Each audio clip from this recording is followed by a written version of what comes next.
ఈ రోజు కువైట్ లో ఒక పెద్ద పార్క్ వచ్చా. ఇక్కడ ఎన్ని రకాల జంతువులు ఉన్నాయో చూపిస్తే ఈ వీడియోలో చూసేయండి. ఈ పార్క్ లోకి ఎంట్రీ టికెట్ వచ్చేసి ఒక పర్సన్ కి 3 దినార్లు. ప్రతిరోజు సాయంత్రం 4 గంటల నుంచి రాత్రి 9-9:30 వరకు ఉంటుంది. నడవలేము అనుకునే వాళ్ళు ఇట్లా సైకిల్ రెండుకి తీసుకుని అయితే తిరగచ్చు. ఇప్పుడు మీరు చూస్తుంది వచ్చేసి ఆస్ట్రిచ్. అచ్చ తెలుగులో మాట్లాడుకోవాలంటే నిప్పుకోడి. జింకలు కూడా ఉన్నాయి. ఏమైనా తినేటి పెడతామని దగ్గరికి వచ్చాయి. ఇవి వచ్చేసి రాళ్ళలాగా ఉండే తాబేలు అనమాట.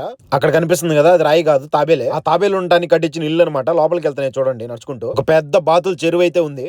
తెలుపు నలుపు సార్లు ఉండే ఒక గాడిద ఉంది పెద్ద. వర్షం పడితే లోపలికి వెళ్ళడానికి ఒక పెద్ద కోట కట్టించారు దానికి. కొంతమంది సైకిల్ కూడా తొక్కలేము, మనం నడచలేము అనుకుంటే ఇలాంటి ట్రైన్లు అయితే తిప్పుతారనమాట. పార్క్ అంతా చూపిస్తారు. బోటింగ్ చేయడానికి ఆప్షన్ ఉంది, తొక్కుంటూ బోటింగ్ చేయొచ్చు. ఈ ఏనుగును చూస్తా ఉంటే కంట్లోంచి నీళ్లు కారుస్తూ, చెవులు ఉంపుతూ, తాకు ఉంపుతూ నిజమైన ఏనుగు ఉంటే ఉన్నది. నాకైతే చాలా బాగా నచ్చింది. ఇది ఒక చిన్న గుర్రబండి అనమాట. చిన్న పిల్లలు గుర్రం సవారీ చేయడానికి చిన్న గుర్రాలు ఉన్నాయి, పెద్దవాళ్ళు గుర్రం సవారీ చేయడానికి పెద్ద గుర్రాలు కూడా. ఈ పార్క్ లో మీరు చూడాల్సిన జంతువులు ఇంకా చాలా ఉన్నాయి. ఈ పార్క్ ఎక్కడుంది ఏంటని చెప్పేసి ఒక ఫుల్ వీడియో చేసే ప్రొఫైల్ కింద ఉంది చూడండి. మా అన్న కూడా గురు నరసింహ ఏం ఎక్కిలేదని చెప్పేసి అలిగి కూర్చున్నాడు. నిజంగా చిన్న పిల్లల్ని తీసుకుని వెళ్తే భలే ఎంజాయ్ చేస్తారు. ఫుల్ వీడియో మిస్ అవ్వకుండా చూడండి. ఈ వీడియోలో కామెంట్ చేసి ప్లీజ్ లైక్ అండ్ సబ్స్క్రైబ్. ఉంటా బాయ్.